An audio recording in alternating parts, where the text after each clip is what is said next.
जय गुरु गहन कथा नारायण मिश्र चैनल आउ एक नूतन अध्याय बापा माँ पुओ एमानक भितर संपर्क ए विषय आम आलोचना करवा।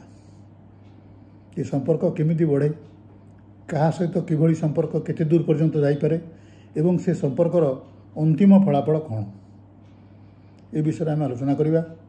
यही आलोचना को मु विज्ञ श्रोता और दर्शक मान को स्वागत करुच्ची। नारायण मिश्र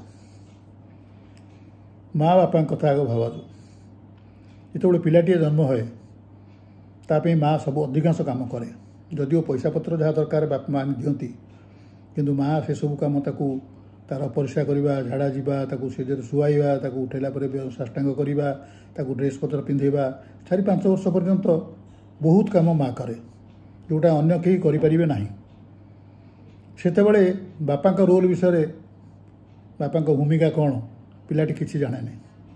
से जाने जे सब काम माँ करुच्ची, माँ भी अधिकांश काम करे कहीं पैसा रोजगार करवा, पैसा जोगेवा अलग कथा, ता काम करवा अलग कथा, सबू काम माँ करुच्ची बोली पिलाटी जाने एवं पिलाटी माँ को छाड़ी पारे ना।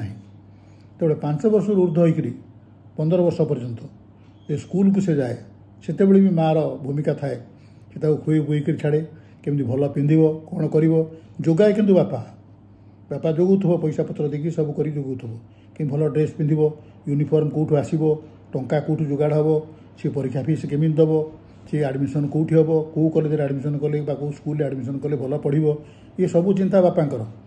बापा टंका जोगाड़ करुवे से केते तो क्या क्या मुंड तले कौ तो क्या कौन करुवे से सी कष्ट से जानुवे, किंतु पिलाटी जानला जे मते पठेबा एवं पठे सारिक आसला पर्यंत अपेक्षा करवा। ए विषय माँ भूमिका यथेष्ट गुरुत्वपूर्ण। माँ जगी थाए ता पिला से जिते जहाँ खाइले भी माँ जानी थाए सब पेट पूरी ना, से बोधे आहरी खाइबा चाहूँ, से आहरी किसी चाहूँ, तेणु तार चाहवाटा को जगी थाए माँ। तेणु पिलाटी जाने जे मोपाई बापा अपेक्षा माँ भूमिका बेसी गुरुत्वपूर्ण।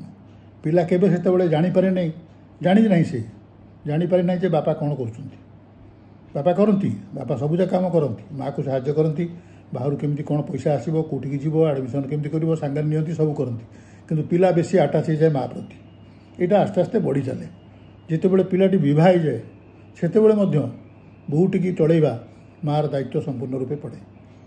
बहू को केमी चलैब किसी काम से निजे कर दिए जमी बहू को गुड़ाए कष्ट न पड़ू, ये सब जिनस पुओ मार्क करे सब लिखिकी रखे मन भितर जे माटी सबू काम करुच्ची, बापा खाली पार्टी कहीं पुओ जो बाहर पिला बेले पड़ जाए धूली दुस्तर होकर आसतब, गोड़ का सागर कली कर खंडिया मंडिया होकर आसतब, माँ कांदी पकाए, झाड़ी झुड़ी दिए एवं सी शोधे जो मैंने जो मान सागर से कली ये हुए तो कलिटी सृष्टि कर ये मारी यार टिके खंडिया होता है, अन्य कार बेसी खंडिया कर कि यूनियन लीडर को भली माँ सब पुओ को सपोर्ट करे ना ना मो पुओ सब जिन कर बापा कौन करती शोधती पार्टी करती कहीं तू सागर जाऊँ तोर ये खेलिया गोटे कौन दरकार, ए समय खेलिया कौन दरकार, ए समय कहीं तू समय पढ़ुनु।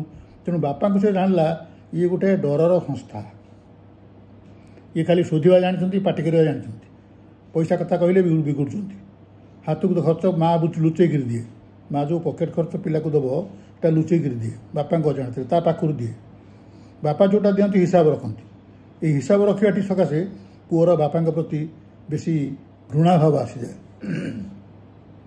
ये लोकटी पैसा पागल, ये केवल पैसाटा हिसाब करुच्ची किंतु प्रकृत में हिसाब नक चली हेनी। तेणु बापा कौटू पैसा आणुची, किभली आणुची, केते कष्ट करी आणुची एवं से सब प्रकार पैसा जोगाड़ कर दौची, ए विषय पुओ मुंडे न बुझ उठाटा पुओ मुंडे न ढुकवाटा स्वाभाविक। किंतु यही जो सी बहला तार पिलापिली हेले सी सब बेले तार अंतर कथाटा माँ को कहे, बापा को कहवाक डरे। बापा जे कष्ट करे से कथा नुह, बापा बहुत कष्ट करती, से कांदती नहीं, माँ हठात कांदी पकेबे, सबू कथार कांदी पकाती। माँ मैंने हठात कांदवाटा नारी जातिर अभ्यास, से गोटे धमका, से गोटे आड़ हो पारे, धमका हो पारे, स्वाभाविक भाव में कांदटा बाहरी भी आसपारे, से अनुभव करती और से अनुभवटा देखई दिखती सागे सागे। बापा किंतु देखई पारती नहीं, से भितर भितर लुह पियती, लुचि लुचि कांदती, सेटा पुओ जानीपारे। तेणु जिते बेसी बयस हो जाए पे पिला माने बड़ हो जाती, बापा माँ बुढ़ा बुढ़ी हो जाती, ସେତେବେଳେ ପୁଅ ଜାଣେ ଯେ ଆମକୁ ମୋତେ ବର୍ତ୍ତମାନ ଯେହେତୁ ମା ବହୁତ କାମ କରୁଛନ୍ତି ଏବେ ବି ଏବଂ ମୋ କଥା ଚିନ୍ତା କରୁଛନ୍ତି, ମୁଁ ମାଆଙ୍କ ସପୋର୍ଟରେ ସବୁବେଳେ କଥାବାର୍ତ୍ତା କରିବି। ଯଦି ମା କିଛି ଭୁଲ କଥା କହେ ପୁଅ ତାକୁ ସପୋର୍ଟ କରେ, ପୁଅ ଯଦି 5ଟା ବି ଭୁଲ କରେ, ସବୁବେଳେ ବି ଭୁଲ କରେ, ମା ତାକୁ ଆଖି ବୁଜା ସପୋର୍ଟ କରେ। ତେଣୁ ଫଳ କ'ଣ ହୁଏ ନା ଅତିକ୍ରାନ୍ତ ବୟସରେ ଯେତେବେଳେ ପୁଅ ମାନେ ବାପା ବୁଢ଼ା ହେଇଗଲେଣି, ମା ବୁଢ଼ା ହେଇଗଲେଣି, ବୁଢ଼ୀ ହେଇଗଲେଣି, ସେତେବେଳେ ପୁଅ ମାଆର ସପୋର୍ଟରେ କଥାବାର୍ତ୍ତା କରେ। ମା ଯାହା କହେ ପୁଅ ସପୋର୍ଟ କରେ, ପୁଅ ଯାହା କହେ ମା ସପୋର୍ଟ କରେ। ଆମେ ଭାବୁ ଯେ ସେମାନେ ଏକାଠି ଅଛି, ପ୍ରକୃତ ସେଇଟା ନୁହଁ। ସେ ପିଲାଦିନଠୁ ଜନ୍ମ ବେଳଠୁ ତାର ସମସ୍ତ ଭଲ ମନ୍ଦ ସେ ମା ଆଗରେ ଖୋଲାଖୋଲି କହେ, ଭଲ ମନ୍ଦ ସବୁ କହେ। ଇଭେନ୍ କି ବିବାହ ପରେ ମଧ୍ୟ ସେ ଯେତିକି କଥା ମାଆକୁ କହିପାରେ ସେତିକି କଥା ବାପାଙ୍କୁ କହିପାରେନି। ଆଉ ସବୁଠୁ ବାପାଙ୍କର ମାନେ ବାପାଙ୍କ ପ୍ରତି ଗୋଟେ ରିପଲସନ୍ ବା ବିକର୍ଷଣ, ଆକର୍ଷଣ ନୁହେଁ, ଆକର୍ଷଣଟା ମା ପ୍ରତି ଥାଏ। ବାପାଙ୍କ ପ୍ରତି ବିକର୍ଷଣ ହେବାର କାରଣ ହେଉଛି ହିସାବ ରଖିବା। ବାପା ଯାହା କରନ୍ତି କୁହନ୍ତି, ମା ଯାହା କହେ ନାହିଁ। ମୁଁ ୟା କଲି କି ତା କଲି କି ତା କଲି, ମା କେବେ କହେନି। ବାପା କିନ୍ତୁ କହି ଚାଲେ ଯେ ମୁଁ ଏତିକି ଟଙ୍କା ଖର୍ଚ୍ଚ କଲି, ତାର ଆଡ଼ମିସନ୍ ଅମୁକ କଲେଜ ହେଲା, ମୁଁ ଏଇ ବାର ଦ୍ୱାର ବୁଲିଲି, ଏଠି ଆକୁ ଖୋସାମତ କଲି, ତାକୁ ଖୋସାମତ କଲି, ଦୁନିଆ ଲୋକଙ୍କ ପାଖରେ ମୁଁ ଗୋଡ଼ ଭାଙ୍ଗି ଠିଆ ହେଲି, ମୁଁ ଟଙ୍କା ଏମିତି ଯୋଗାଡ଼ କଲି। ଏସବୁ ଜିନିଷ ଯେଉଁ ପୁଅ ଶୁଣେ ସେ ଭାବେ ଯେ ବାପା ଗୋଟେ କୋଟିପତି, ତାଙ୍କ ପାଖରେ ପଇସା ପତ୍ର ଅଛି, ପ୍ରବଳ ପଇସା ପତ୍ର ଅଛି, ସେ କଦାପି ଧାର କରୁନଥିବେ, ମିଛ କହୁଛନ୍ତି, ସେ ଟଙ୍କା ନିଶ୍ଚୟ ରଖିଥିବେ କିନ୍ତୁ ଦେଉନାହାନ୍ତି, ମାଆଟି ହଇରାଣ ହେଉଛି। ତେଣୁ ମା ପ୍ରତି ତାର ଆକର୍ଷଣ ଅହେତୁକ ଭାବରେ ବଢ଼ି ଚାଲେ। ମା ପ୍ରତି ଆକର୍ଷଣ ବଢ଼ିବାରେ କିଛି ଆପତ୍ତିକାର ନାହିଁ, କିନ୍ତୁ ବାପା ପ୍ରତି କେବେ ତାର ଆକର୍ଷଣ ଆସେନି। ଖୁବ୍ କମ୍ ପିଲା ଅଛନ୍ତି, ଖୁବ୍ କମ୍ ପୁଅ ଅଛନ୍ତି ଯେଉଁମାନେ ବାପାଙ୍କ ଦୁଃଖଟାକୁ ବୁଝନ୍ତି। ବାପାଙ୍କ ଦୁଃଖ ବୁଝିବା ପାଇଁ ଖୁବ୍ କମ୍ ପିଲା ଜନ୍ମ ହୋଇଛନ୍ତି ଯେଉଁମାନେ ବାପାଙ୍କୁ ମାନନ୍ତି ଏବଂ ତାଙ୍କ ଦୁଃଖ ବୁଝନ୍ତି। ବାପାଙ୍କର ଯେତେବେଳେ ଅତିକ୍ରାନ୍ତ ବୟସ ହେଇଯାଏ, ସେ ବୁଢ଼ା ହେଇଯାଆନ୍ତି, ବୟସ୍କ ହେଇଯାଏ, ଚାଲିପାରୁନଥିବେ, ଭଲ ଦେଖାଯାଉନଥିବ କି ଗୋଟେ କାମ କରିବାକୁ ସେ ହଠାତ୍ ଆଗଭର ହେଉନଥିବେ, ତାମାନେ ବୟସ ହେଇଗଲାଣି। ତେଣୁ ବୟସ ହେଇଗଲା ପରେ ବାପାଙ୍କ ଠାରୁ ମାଆଙ୍କ ପ୍ରତି ଅତ୍ୟଧିକ ଭାବରେ ଆକର୍ଷଣ ପିଲାମାନଙ୍କର ବଢ଼ିଯାଏ। ସେ ପୁଅ ହୁଅନ୍ତୁ କି ଝିଅ ହୁଅନ୍ତୁ। ପୁଅ ଝିଅ ଭିତରେ ମଧ୍ୟ ଟିକେ ଡିଫରେନ୍ସ ଅଛି, ପାର୍ଥକ୍ୟ ଅଛି।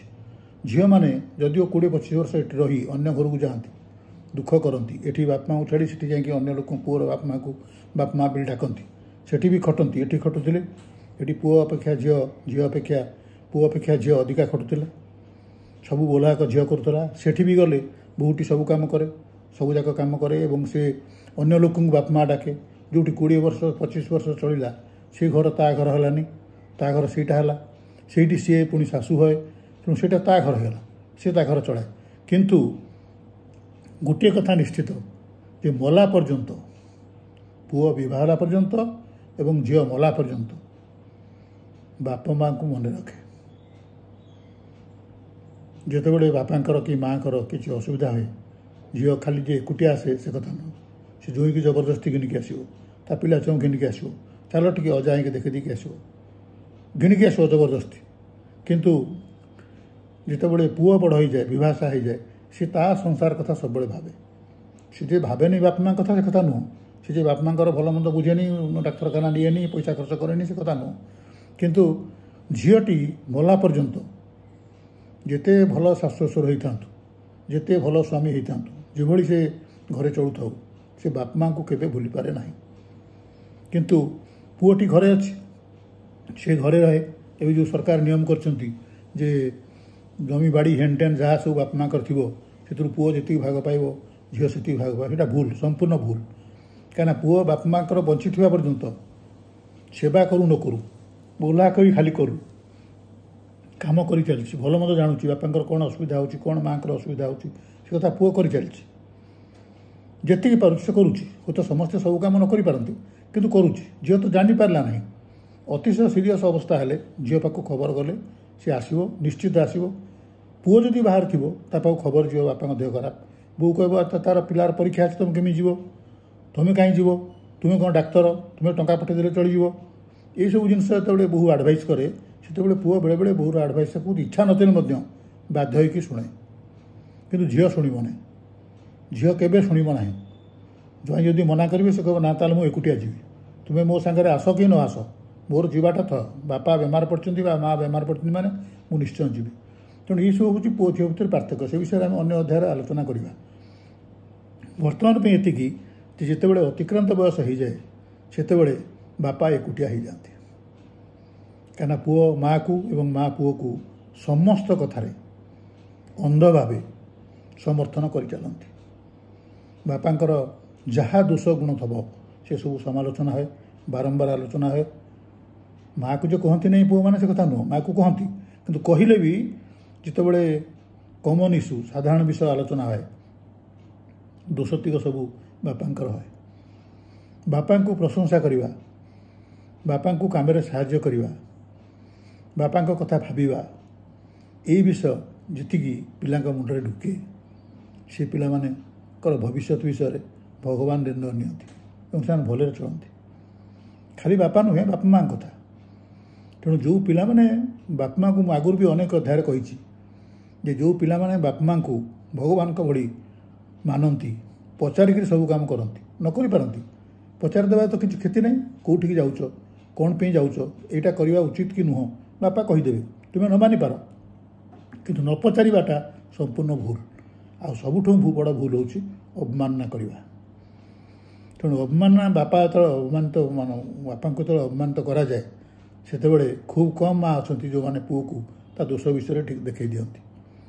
ଯେଉଁମାନେ ଦେଖାଇ ଦିଅନ୍ତି ସେଠି ମାଆଙ୍କ ପ୍ରତି ଆକର୍ଷଣ ଟିକେ କମିଯାଏ, କିନ୍ତୁ ନହେଲେ ଅଧିକାଂଶ ଜାଗାରେ ମାଆଙ୍କ ପ୍ରତି ଆକର୍ଷଣ ପୁଅର ରହେ ଏବଂ ମାଆର ମଧ୍ୟ ପୁଅ ପ୍ରତି ଆକର୍ଷଣ ବହୁତ ବଢ଼ିଯାଏ। ଉଭୟ ମିଶିକରି ବାପାଙ୍କୁ ସମାଲୋଚନା କରିବାକୁ ତିଳେ ମାତ୍ର ପଶ୍ଚାତପଦ ହୁଅନ୍ତି ନାହିଁ। ତେଣୁ ଏଇ ଯେଉଁଟା ଏଇଟା ହେଉଛି ସଂସାରର ନୀତି। ଏଇଟା ଯେ ଆମ ଘରେ ତୁମ ଘରେ ହୁଏ, ଅନ୍ୟମାନଙ୍କ ଘରେ ହୁଏନି ସେ କଥା ନୁହଁ, ଅଧିକାଂଶ ଘରେ ହୁଏ। ତେଣୁ ଆମର ସେଥିପାଇଁ ତା'ର ସମାଧାନ ହେଉଛି ଯେ ଆପଣ ସବୁ କଥାରେ ଯେତେ ଗୁଡ଼ିଏ ବିଷୟରେ ଆପଣଙ୍କୁ ସମାଲୋଚନା କରାହେଉଛି ଆପଣ ଚୁପ୍ ରହିବା। ଯେଉଁଠି ଚୁପ୍ ନ ରହିବେ ସେଠି ଅଶାନ୍ତି ହେବ। ଆମେ ଯେ ଏମିତି ଜିନିଷରେ ଗଢ଼ା ଯେ ଆମେ ସବୁ ଶୁଣି ଚୁପ୍ ରହିବୁ ସେ କଥା ନୁହଁ। ଯେତେ ଚୁପ୍ ରହିଲେ ବି ବେଳେବେଳେ ପାଟି ଖୋଲିଯାଏ ଏବଂ ସେ ତା ଯୋଗୁଁ ଆମେ ଅପମାନିତ ମଧ୍ୟ ହେଉ, ସମାଲୋଚିତ ହେଉ। କିନ୍ତୁ ସମାଲୋଚିତ ହେବାରେ ବାପା ଯେତିକି ଥର ହୁଅନ୍ତି ମା' ତା'ର 100 ଭାଗରୁ ଭାଗେ ମଧ୍ୟ ହୁଅନ୍ତି ନାହିଁ। ଏଇଟା ହେଉଛି ବାପାଙ୍କର ଦୁଃଖ। ଆଶା କରୁଛି ଆପଣମାନଙ୍କର ମଧ୍ୟ ଏସବୁ ଅଭିଜ୍ଞତା ଥିବ। ଏସବୁ ସାଧାରଣ ଜିନିଷ ନୁହଁ, ଏଥିରେ କିଛି ବ୍ୟତିକ୍ରମ ବି ଅଛି। ଅନେକ ପିଲା ଅଛନ୍ତି ଯେଉଁମାନେ ବାପା ମାଆଙ୍କ କଥା ବୁଝୁଛନ୍ତି, ମାନୁଛନ୍ତି, ଭଲରେ ବି ଅଛନ୍ତି।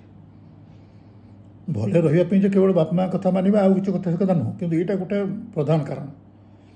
ତେଣୁ ଆଶା କରୁଛି ଏବେକା ଯୁବପିଢ଼ିମାନେ ଯେଉଁମାନେ ବର୍ତ୍ତମାନ ପିଲାଛୁଆ କରି ଭଗବାନ 40-50 ବର୍ଷ ଯେଉଁମାନଙ୍କୁ ହୋଇଗଲେଣି ଏବଂ ସେମାନଙ୍କ ବାପା ମାଆ ଅଛନ୍ତି ସେମାନେ ନିଶ୍ଚିତ ଭାବେ ବାପା ମାଆଙ୍କ କଥା ଟିକେ ମାନିବେ।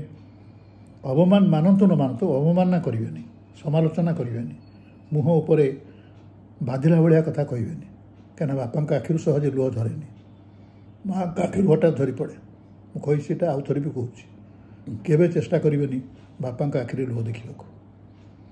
ଏହା ଭୟଙ୍କର ବିଷ ଭଳି କାମ କରିବ। ମୁଁ ଯେ ଗୋଟେ ବାପା, ମୋ ମାଆ ନୁହଁ ଏଇଥିପାଇଁ କହୁଛି ସେ କଥା ନୁହେଁ। ମୁଁ ଏଇଥିପାଇଁ କହୁଛି ଯେ ଆମର କିଛି କ୍ଷତି ହେବନି ଯଦି ଆମେ ବାପା ମାଆକୁ ଅବମାନନା ନ କରିବା, ସମାଲୋଚନା ନ କରିବା। ଆମର କ୍ଷତି କିଛି ହେବାର ନାହିଁ। ତେଣୁ ସେତିକି ଯଦି ଆମେ ଆପଣେଇବା ଆମ ଭବିଷ୍ୟତ ନିଶ୍ଚିତ ଭାବେ ଭଗବାନ ଭଲରେ ରଖିବେ। ଆଶା କରେ ଅଧ୍ୟାୟଟି ଆପଣଙ୍କୁ ଭଲ ଲାଗିଲେ ଆପଣମାନେ ଚ୍ୟାନେଲଟିକି ସବସ୍କ୍ରାଇବ୍ କରିବେ ଏବଂ ବିଷୟଟିକି ଲାଇକ୍ କରିବେ, ବନ୍ଧୁମାନଙ୍କ ସହିତ ସେୟାର କରିବେ। ପୁଣି ଥରେ କହିଦେଉଛି ଯେ ହ୍ୱାଟ୍ସଆପ୍ରେ ଆପଣମାନେ କମେଣ୍ଟ ନ କରି ନ ପଠାଇ ଏସବୁ ଜିନିଷ ୟୁଟ୍ୟୁବ୍ର କମେଣ୍ଟ ବକ୍ସରେ ଲେଖନ୍ତୁ। ଆଜି ପାଇଁ ଏତିକି, ନମସ୍କାର।